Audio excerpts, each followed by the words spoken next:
और औरंगाबाद की एक गौशाला में 2 महीने के भीतर 500 गायों ने दम तोड़ दिया। गोरक्षकों की इतनी बड़ी तादाद में गायों के मरने पर गुस्सा तो नहीं आ रहा है, लेकिन आरा में गोरक्षकों की भीड़ ने पिकअप पर गायों को खरीद कर ले जा रहे लोगों को पशु तस्कर समझकर पिटाई करना ज्यादा मुनासिब समझा।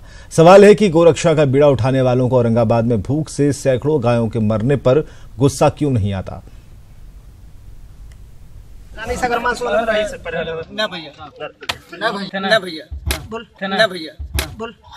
रोजा के कसम को कि मियां क्या बोल पिकअप पर गायों को ले जाते देखा तो गौरक्षकों का गुस्सा सातवें आसमान पर पहुंच गया। दुधारू गायें अपने बछड़ों के साथ थीं।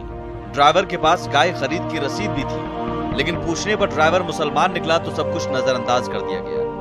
भीड़ मार डालने पर आमादा हो गई। इंसान को जानवरों की तरह बांध दिया गया। वाह रे गौरक्षकों, कमाल का बीड़ा उठाया है गौरक्षा करने का। तुम्हारा खून क्यों नहीं खौल रहा है जब औरंगाबाद की एक गौशाला में सैकड़ों गायें मर रही हैं। अब तक 500 गायें मर चुकी हैं, बाकी 600 गायें मरने के कगार पर हैं। अच्छा होता कि गौ तस्कर ही एक झटके में इन गायों के प्राण हर लेते। कम से कम ये गायें चारा पानी के अभाव में तिल तिल कर मरती तो नहीं। भूख से मौत की पीड़ा इन बेजुबान गायों से ज्यादा भला कौन समझ सकता है। इन गौ रक्षकों को औरंगाबाद की एक गौशाला क्यों नहीं दिखाई देती। जो एनजीओ बभंडी स्थित गौ ज्ञान गौशाला में इन गायों को तड़पा तड़पा कर मार रहा है, उस एनजीओ के कर्ता धर्ताओं पर ये गौरक्षक लाल पीले क्यों नहीं होते।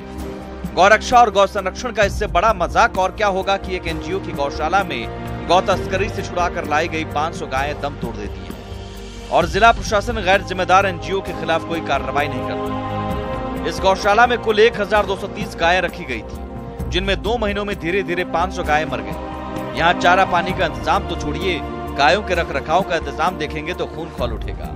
जहाँ गायों को बारिश से बचने के लिए खड़ा होना है, वहाँ घुटने तक कीचड़ है। गायें बारिश में भीगकर भले न मरे, लेकिन घुटने भर कीचड़ में खड़े होकर बीमारी से जरूर मर रही हैं। गौशाला में गायों की लाशें बजबजा रही हैं। दुर्गंध से स्थानीय ग्रामीण परेशान हैं, लेकिन उनकी परेशानी से न एनजीओ को कोई वास्ता है न जिला प्रशासन को। खाने के कारण से बहुतों की मौत हो चुकी है। अभी वहाँ पे ताला लगा हुआ है एक कमरे में, उसमें भी अभी भी बहुत जानवरों की मौत हो चुकी है। गौ सेवा का बीड़ा उठाने वाले इस एनजीओ ने सरकार से अपने खर्चे पर 1230 गायों की देखरेख का जिम्मा लिया था, लेकिन अब एनजीओ सरकारी मदद नहीं मिलने का रोना रो रहा है। और जो कुछ भी आप काम देख रहे हैं, हमारे एनजीओ को 1 रुपए की फंडिंग गवर्नमेंट से न मिली, ना ही किसी एडमिनिस्ट्रेशन से मिली है। जिस सूबे में गरीब अस्पतालों में इलाज न मिलने से मरीज दम तोड़ रहे हैं, वहाँ बेजुबान जानवर मर जाएं तो किसे क्या फर्क पड़ता है। पशुपालन अधिकारी ने गौशाला पर एक वेटरनरी डॉक्टर की तैनाती कर दी और सभी गायों का टीकाकरण कर दिया, लेकिन टीके से गायों को जिंदा रहने की खुराक तो नहीं मिलती ना साहब। आपका टीका भी बाकी गायों को भूखे पेट मरने से नहीं बचा सकता। क्या व्यवस्था की है? पशुपालन विभाग के तरफ से वहाँ एक पशु चिकित्सक डॉक्टर विकास मिश्रा को वहाँ प्रतिनियुक्त किया गया है और पशुपालन कर्मी भी वहाँ बराबर देखरेख कर रहे हैं। तो किस आधार जिला प्रशासन ने 1230 गायों को एक ऐसे एनजीओ के हवाले कर दिया जिसके पास गायों के रखरखाव का पर्याप्त संसाधन नहीं है। नहीं, हम लोग के पास नहीं ऐसा कोई फंड रहता है ना राज्य सरकार से इस तरह का कोई फंड बड़े 1000 जानवरों को रखने के लिए किसी भी जिले में बिहार में ऐसा कोई उपलब्ध नहीं है। ऐसी कोई बात नहीं है। एनजीओ ने प्राइवेट आदमी की जमीन पर समझौता करके अशोक सिंह जो भी हैं उनके साथ सरकारी, हम तो इतना ही चाहते हैं कि जानवर सुरक्षित रखें, गौशाला में रखें।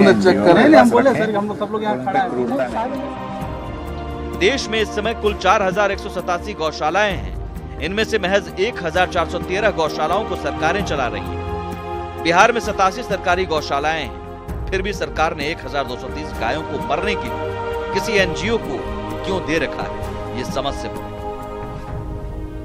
औरंगाबाद से संजय के साथ आरा से हिमांशु, न्यूज़ 18। और राजधानी पटना से खबर, जहां महात्मा गांधी सेतु की रेलिंग तोड़कर गंगा में गिरे स्कॉर्पियो की तलाश जारी है। पटना पूर्वी के सिटी एसपी भी खुद बोट पर सवार होकर सेना के जवानों के साथ गुरुवार को स्कॉर्पियो की तलाश में जुटे रहे। सिटी एसपी ने बताया है कि गांधी सेतु के पाया संख्या 38 से 300 मीटर की दूरी पर गंगा के तल में किसी बड़े मेटालिक ऑब्जेक्ट के मौजूद होने का सिग्नल मिला है। नेवी के जवानों को उम्मीद है कि मौजूद मेटालिक ऑब्जेक्ट शायद स्कॉर्पियो ही हो।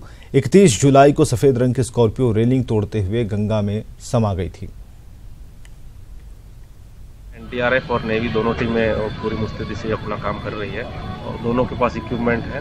और सोनार की जो रीडिंग ली गई है उसमें 38 नंबर पाए से लगभग 300 मीटर दूर एक ऑब्जेक्ट नज़र आया है, जिसको दोनों टीमें कंफर्म कर रही है। क्या थोड़ा लेट हो गया है तो कल उसी ऑब्जेक्ट पर फोकस किया जाएगा और क्रेन की मदद से उसको बाहर निकालने के लिए प्रयास किया। जो ऑब्जेक्ट का लोकेशन